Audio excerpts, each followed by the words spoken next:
اكتر حاجة بتسبب غمقان الشفايف هو الروج اللي مليان كيماويات، خصوصا لو نزلت بيه في الشمس.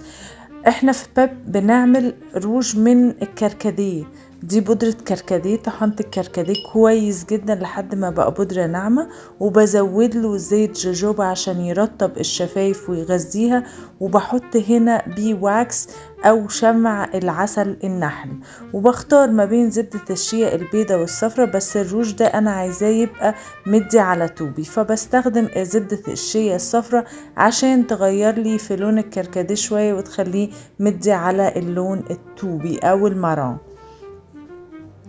وبحط فيتامين اي كأنتي اوكسيدنت عشان يحافظ على الروج كمادة حافظة طبيعية.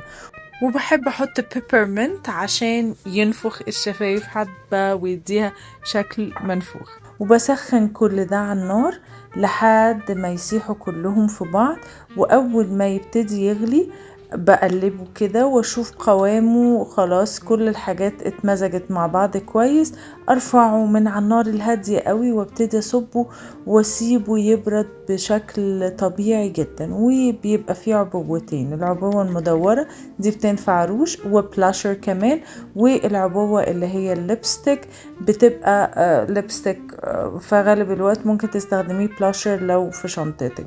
وهوريكي اللون على الجلد دلوقتي عامل ازاي. اتمنى تكونوا استفدتوا، واستنوا فيديوهات تانية اكتر.